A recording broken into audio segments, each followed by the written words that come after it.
नमः। अथ षष्ठोऽध्याय धूम्रलोचन वध ध्यानम। नागाधीश्वर विराटं फणिफणोत्तम सौररत्नावलिं भास्वदेहलतां दिवाकरनिभां त्रिनेत्रत्रयोद्वासितां माला कुम्भकपालनिरजकरां चन्द्रार्धचूडापरम् सर्वाज्ञेश्वर भैरवांगनिलयां पद्मावतीं चिंतये। मैं सर्वज्ञेश्वर भैरव के अंक में निवास करने वाली परमोत्कृष्ट पद्मावती देवी का चिंतन करता हूं। वे नागराज जैसे आसन पर बैठी हैं। नागों के फणों में सुशोभित होने वाली मणियों की विशाल माला से उनकी देहलता उद्भासित हो रही है। सूर्य के समान उनका तेज है। 3 नेत्र उनकी शोभा बढ़ा रहे हैं और वे हाथों में माला, कुंभ, कपाल और कमल लिए हुए हैं तथा उनके मस्तक में अर्धचंद्र का मुकुट सुशोभित है।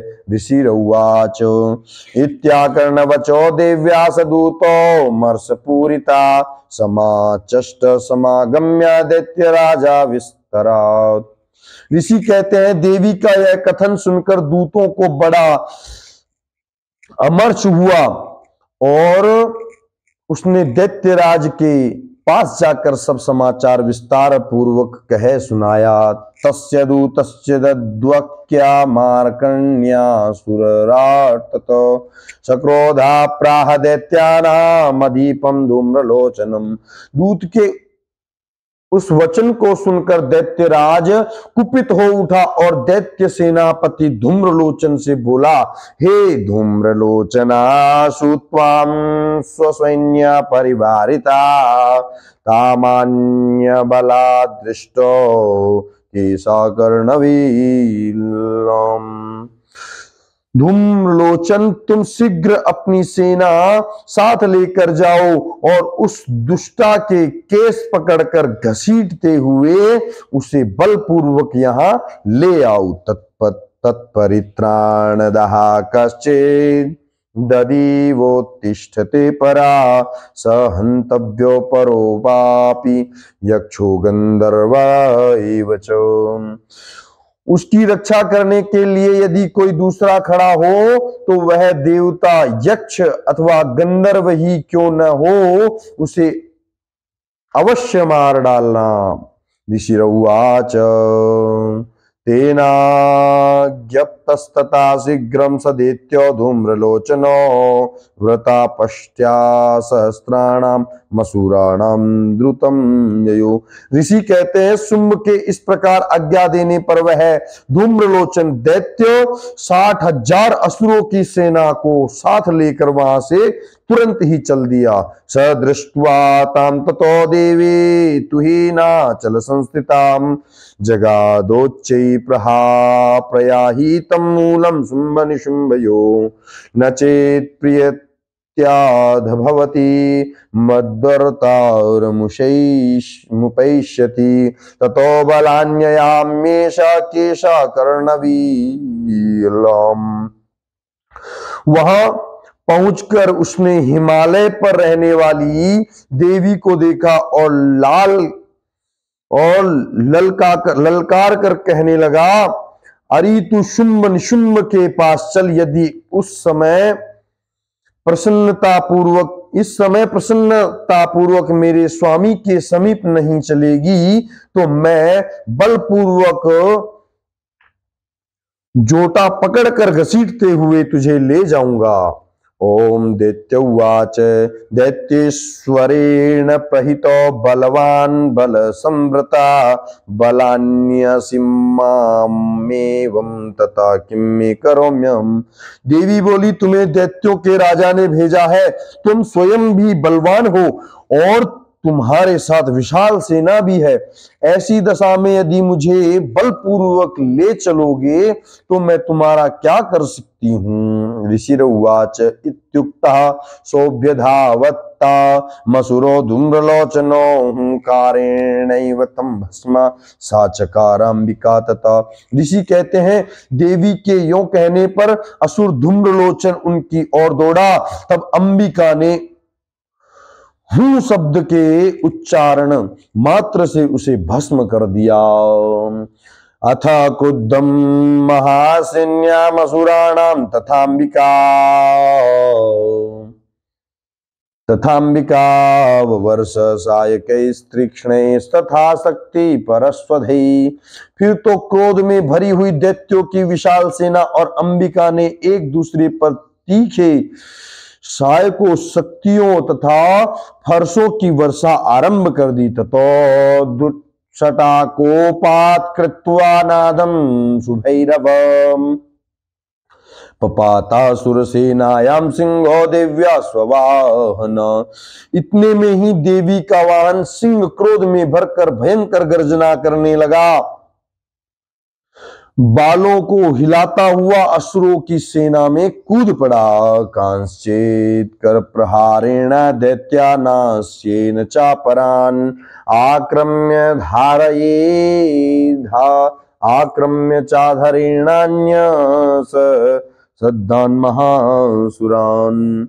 उसने कुछ दैत्यों को पंजों की मार से, कितनों को अपने जबड़ों से और कितने ही महादैत्यों को पटक कर होठ की दाढ़ों से घायल करके मार डाला। कोशांचित पाटयामासा नखे कोष्ठानि केसरी तथा तल प्रहारेण शीर्षांसी कृतवान प्रत। उसी सिंह ने अपने नखों से कितनों के पेट फाड़ डाले और थप्पड़ मारकर कितनों के सिर धड़ से अलग कर डाले। विच्छिन्न बाहु शिरसा कृतास्तेन तथा परे पपोच रुधिरम कोष्ठा दैत्येषां दूत केसरा। कितनों की भुजाएं और मस्तक काट डाले तथा अपनी गर्दन के बाल हिलाते हुए उसने दूसरे दैत्यों के पेट फाड़कर उनका रक्त चूस लिया। क्षणेन तदबलं सर्वं क्षयन्ति नीतं महात्मना तेन केसरिणा दिव्या वाहनेनाति कोपिनाम्।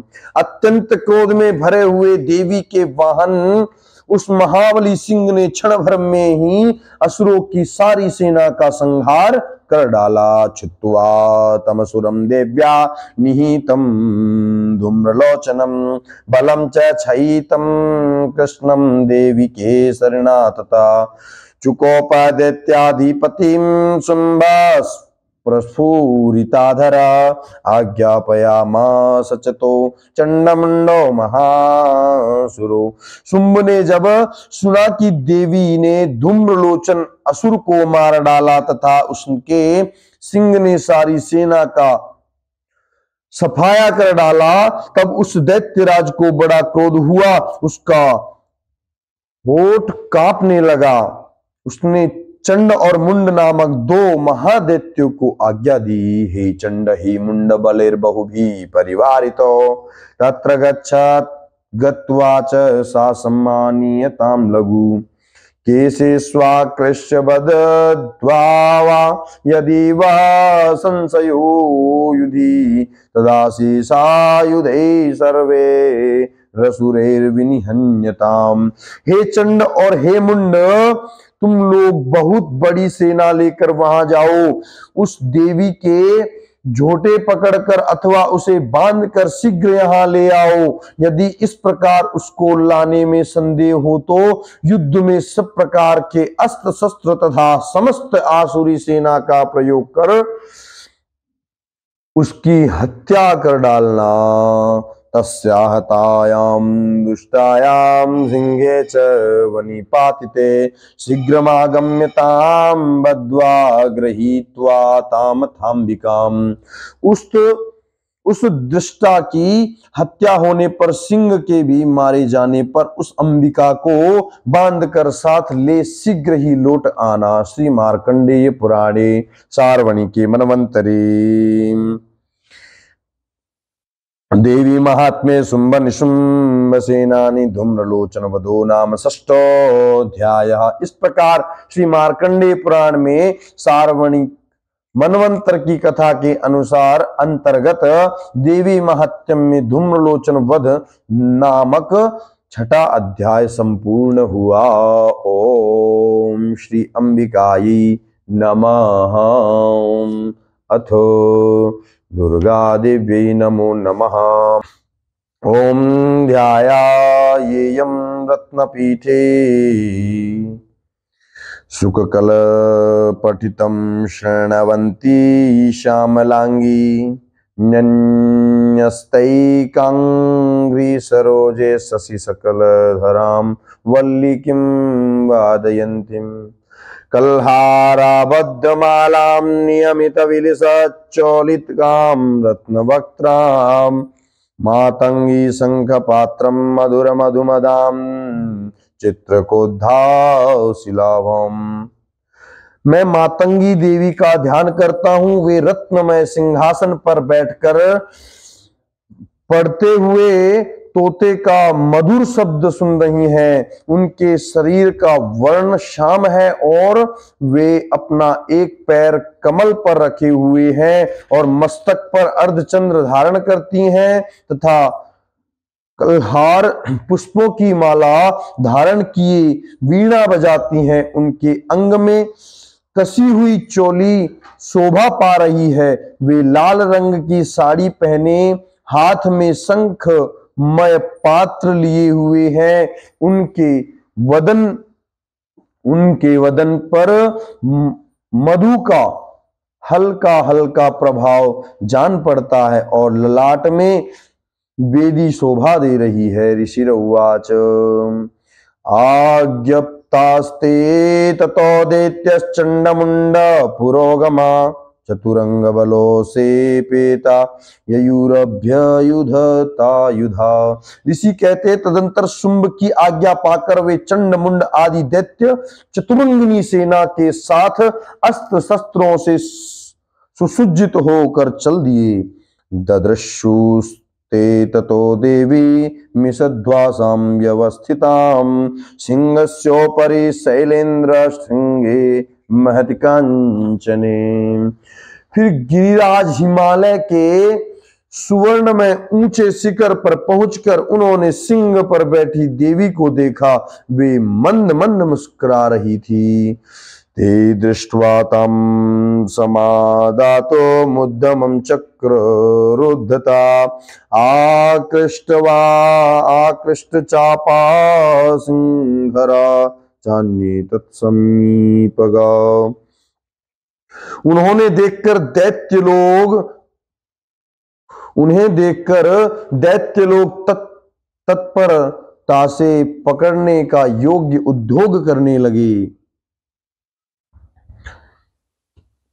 किसी ने धनुष तान लिया, किसी ने तलवार संभाल ली और कुछ लोग देवी के पास आकर खड़े हो गए। तथा कोपम चकारोच्चै रंबिका तानरीन प्रति कोपेन चास्यावदनम असीवर्णम अभूत तदा। तब अंबिका को उन शत्रुओं ने प्रति बड़ा क्रोध किया। उस समय क्रोध के कारण उनका मुख काला पड़ गया। भ्रकुटी कुटिला तस्या ललाट फलका द्रुतम काली कराल वदना निष्कृष्टांसिनी। ललाट में भौहें टेढ़ी हो गई और वहां से तुरंत विकराल मुखी काली प्रकट हुई जो तलवार और पाश लिए हुए थी। विचित्र खट्वांग धरा नरमाला विभूषिणा द्विपी चर्म परिधाना शुष्कमान साति भैरवा।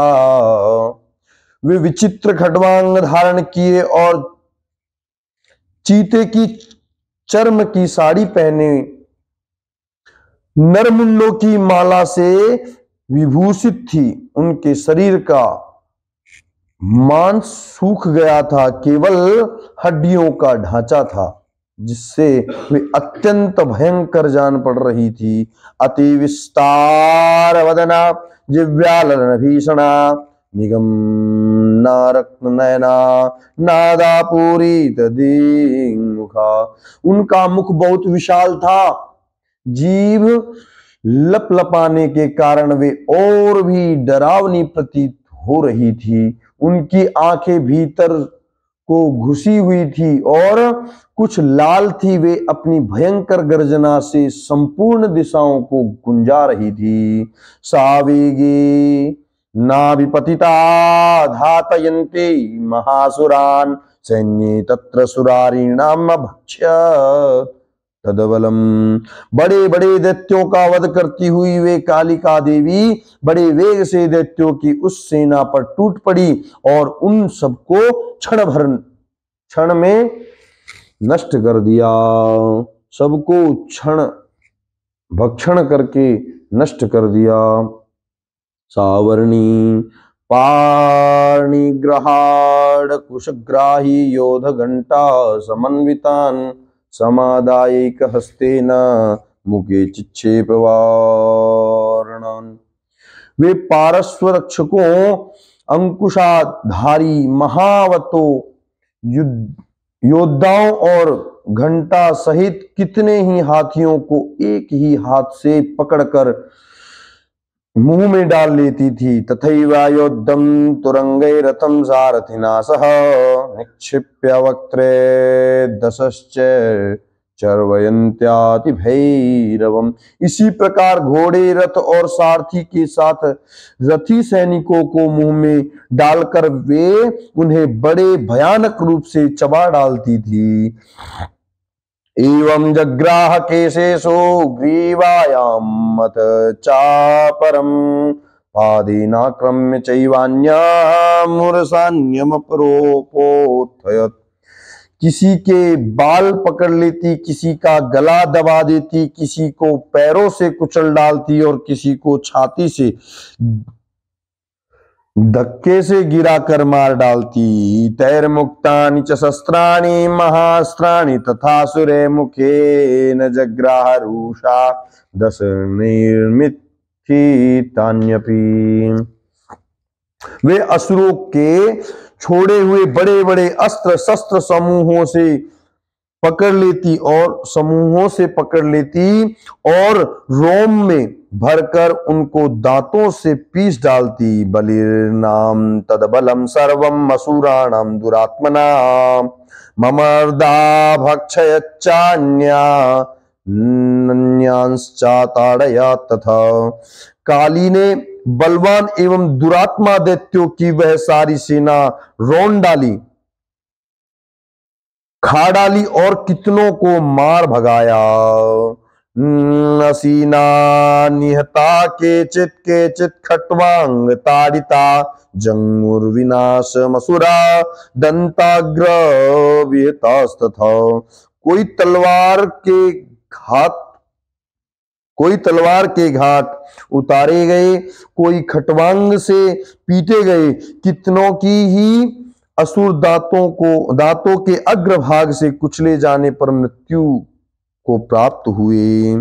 क्षणेन तदबलम सर्वम असुराणाम निपातिता दृष्ट्वा चंडो विद्राव ताम काली मति भीषणम। इस प्रकार देवी ने असुरों की उस सारी सेना को क्षण भर में मार गिराया। यह देख चंड उन अत्यंत भयानक काली देवी की ओर दौड़ा। सर्वर्षैर्महाभीमैर्भीमाक्षी तम् महासुराः छादयामास चक्रैश्च मुंडक्षिप्ते सहस्रशः। तथा महादैत्य मुंड ने भी अत्यंत भयंकर बाणों की वर्षा से तथा हजारों बार चलाए हुए चक्रों से उन भयानक नेत्रों वाली देवी को आच्छादित कर दिया। तानि चक्राण्यनेकानि विना विषमानानि तन्मुखम बभूर्यर्थाम्बीबाम्नि सुबहूनि घनोदरम्। वे अनेकों चक्र देवी के मुख में समाते हुए ऐसे जान पड़े मानो सूर्य के बहुतेरे मंडल बादलों में उदरम में प्रवेश कर रहे हैं, बादल के उदर में प्रवेश कर रहे हों। ततो जहाता सा तिरुषा भीमं भैरवनादिनी काली कराल वक्त्रांत दर्शनोज्ज्वला।